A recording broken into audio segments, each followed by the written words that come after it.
Good morning student. आज हम नया टॉपिक डिस्कस करते हैं इलेक्ट्रोमैग्नेटिक इंडक्शन।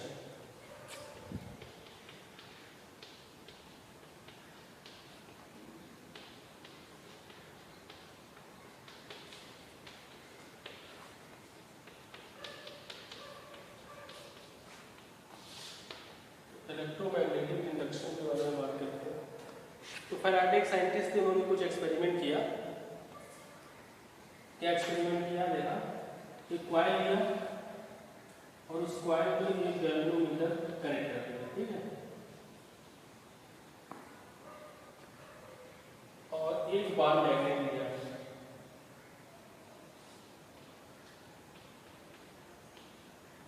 तो पहली एक्टिविटी क्या किया कि बार मैग्नेट स्टेशनरी है, कॉइल स्टेशनरी है, और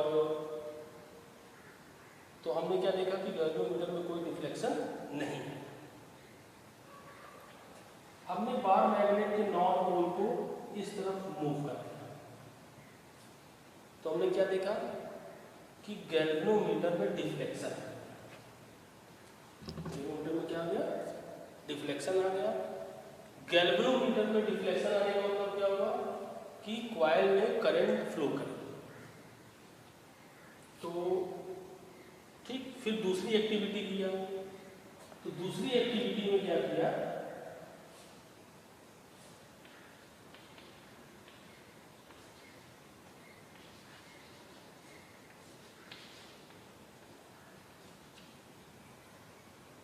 बार मैग्नेट के नॉर्थ पोल को, पहले नॉर्थ पोल फेसिंग है तो नॉर्थ पोल को कॉइल से दूर ले गए। तो नॉर्थ पोल को कॉइल से दूर ले गए, तो फिर हमने देखा गैल्वेनोमीटर में डिफ्लेक्शन आया, और अब की जो गैल्वेनोमीटर में डिफ्लेक्शन आया था वो अपोजिट डायरेक्शन है। यानी कि गैल्वेनोमीटर में डिफ्लेक्शन का मतलब हुआ कि कॉइल में करंट फ्लो करी, और अपोजिट डायरेक्शन में डिफ्लेक्शन का मतलब ये हुआ कि करंट अपोजिट डायरेक्शन में फ्लो की। अगर पहले क्लॉकवाइज फ्लो कर रही थी तो दूसरी कंडीशन में जो करंट है वो एंटी क्लॉकवाइज फ्लो कर रही है, ठीक है, ओके। फिर हम लोग ने क्या किया,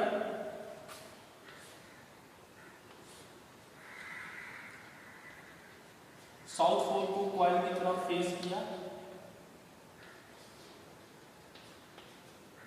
और इसको कॉइल की तरफ ले गया। तो हमने क्या देखा कि गैल्वेनोमीटर में डिफ्लेक्शन है, और डिफ्लेक्शन वैसा ही था जैसा नॉर्थ पोल के दूर जाने से होता था। तो नॉर्थ पोल के दूर जाने में जो डिफ्लेक्शन हो रहा था, साउथ पोल के पास आने पे भी वही डिफ्लेक्शन हो रहा है। मतलब करंट फ्लो कर रही है और उसी डायरेक्शन में फ्लो कर रही है जिस डायरेक्शन में नॉर्थ पोल के दूर जाने से फ्लो कर रही थी। फिर हमने कॉइल लिया और साउथ पोल को दूर ले गया। तो फिर हमने क्या देखा, गैल्वेनोमीटर में डिफ्लेक्शन देखा, और गैल्वेनोमीटर में डिफ्लेक्शन अपनी उस डायरेक्शन में देखा जैसा कि नॉर्थ पोल के पास आने में हो रहा था। यानी कि कॉइल में करंट सेम उसी डायरेक्शन में फ्लो कर रही थी जैसा कि कॉइल में करंट नॉर्थ पोल के पास आने पे कर रही। यही एक्टिविटी हम लोग ने, मतलब फैराडे का साइंटिस्ट उन्होंने किया था। सेम एक्टिविटी क्या किया कि मैग्नेट को रोक करके कॉइल को मूव कराया। तो कॉइल को मूव कराने से भी वही रिजल्ट आया। कॉइल को अगर हम नॉर्थ पोल की ओर ले जाएंगे तो इसमें डिफ्लेक्शन आएगा, कॉइल को नॉर्थ पोल से दूर ले जाएंगे तो डिफ्लेक्शन आएगा, कॉइल को साउथ पोल की ओर ले जाएंगे तो डिफ्लेक्शन आएगा, कॉइल को साउथ पोल से दूर ले जाएंगे तो डिफ्लेक्शन। इतनी सारी एक्टिविटीज किया। इतनी सारी एक्टिविटीज करने के बाद ये कंक्लूजन फैराडे ने निकाला कि if there is relative motion between magnet and coil, then if there is relative motion between magnet and coil, then potential difference is developed in the coil, due to which current flows in the coil, and this current is called induced current. ठीक, अभी लिखना नहीं है इसको, पहले activity के बारे में लिखना है, उसके बाद कंफ्यूजन होता है। तो एक्टिविटी में क्या लिखेंगे कि when activity number 1, when north pole of bar magnet moves towards the coil, then we see that galvanometer is deflected. We see that galvanometer is deflected and current flows in the coil. When second activity में, when north pole moves away from the coil, then we see that galvanometer is deflected but in opposite direction. It means current flows in the coil in opposite direction. फिर activity number 3 लिखो, when south pole of bar magnet moves towards the coil, then galvanometer is deflected in the same direction as north pole moves away from the coil. It means current flows in the coil in same direction as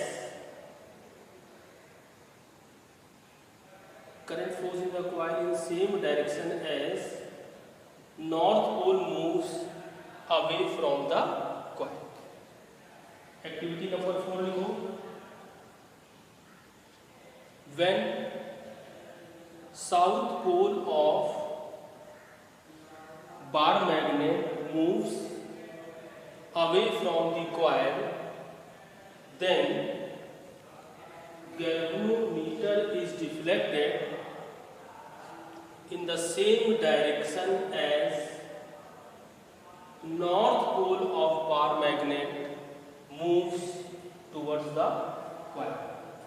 It means current flows in the coil in the same direction as north pole of bar magnet moves towards the coil. ठीक, और यही same activity हम repeat करेंगे बार magnet को fix करके coil को move करा के. Same activities are done with bar magnet is held stationary and coil is moving, and we got same results.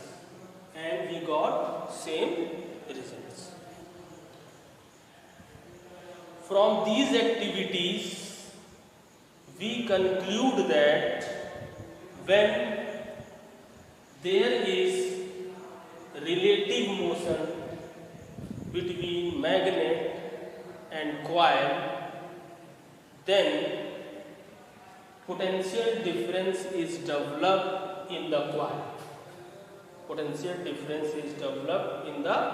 coil. Due to which current flows in the coil, and this current is known as induced current. चलो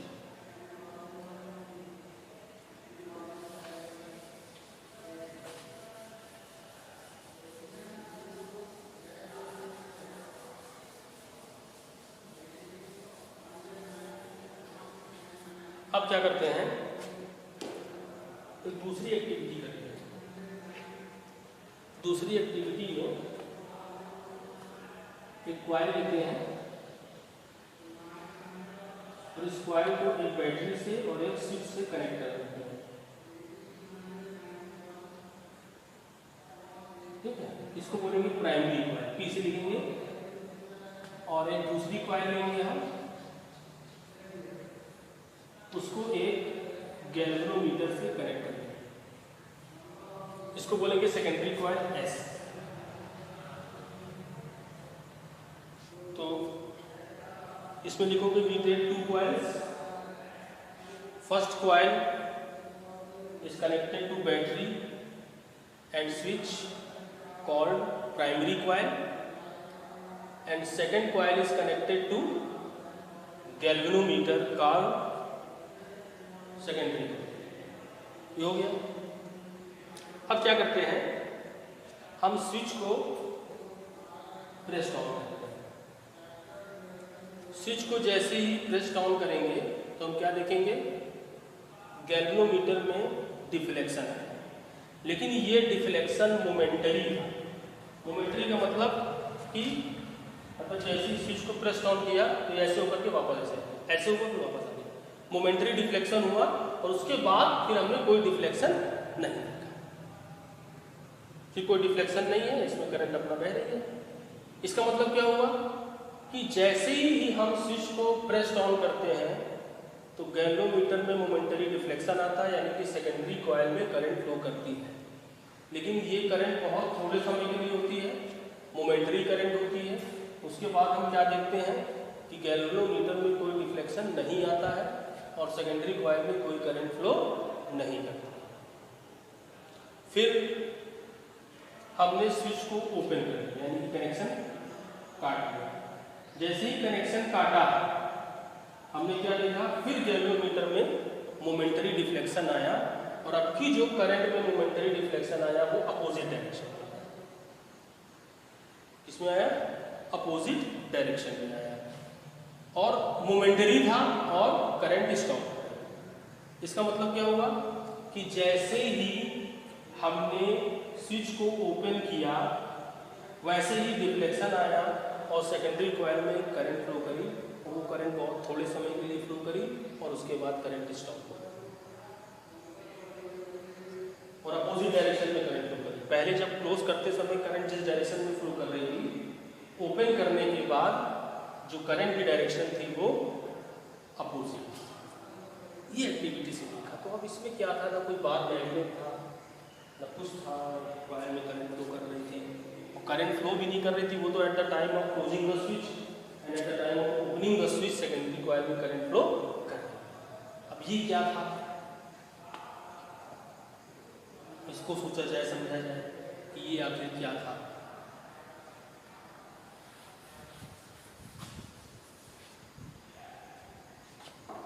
एक activity और करते हैं। ऐसी primary coil लेते हैं,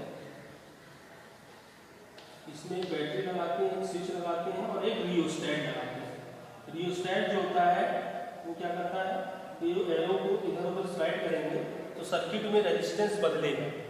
circuit में resistance के बदलने से क्या होगा, कॉइल में करंट चेंज होगा।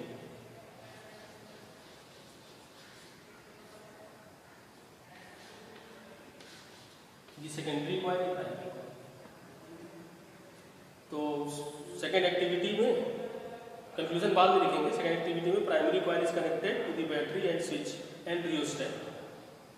Rheostat changes the resistance in the circuit. Rheostat changes the resistance in the circuit. अब क्या देखते हैं, जैसे इसको स्विच ऑन किया और हमने क्या किया, इस एरो की हेल्प से इस सर्किट में रेजिस्टेंस को चेंज किया।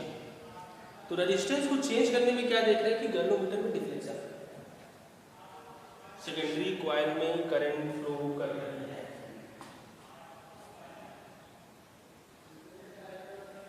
मतलब क्या हुआ, मतलब ये हुआ कि करंट के चेंज होने की वजह से सेकेंडरी कॉइल में करंट इंड्यूस हो रही है।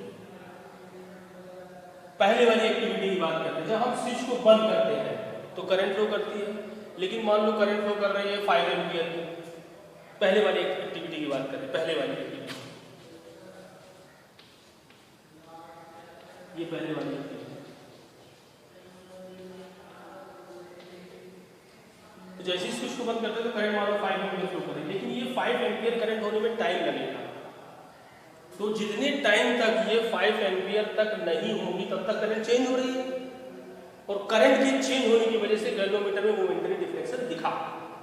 और जैसे ही करंट स्टडी हो गई, सर्किट में करंट क्या हो गई, कांस्टेंट हो गई।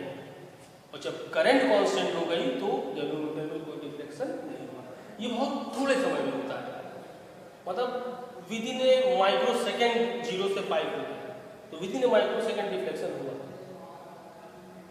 ऐसे ही जब हम स्विच को ओपन करते हैं तो करंट 0 हो जाती है, लेकिन करंट 5 एम्पियर से 0 होने में टाइम लगता है, और उस टाइम में करंट क्या हो रही है, चेंज हो रही है। और जब करंट चेंज हो रही है तो सेकेंडरी कॉइल में करंट होगा। तो ये दोनों एक्टिविटी से एक कंक्लूजन निकलता है कि current changes in the primary coil then induced current flows in the secondary coil. ठीक है, इसको लिखवा देंगे हम लोग नेक्स्ट।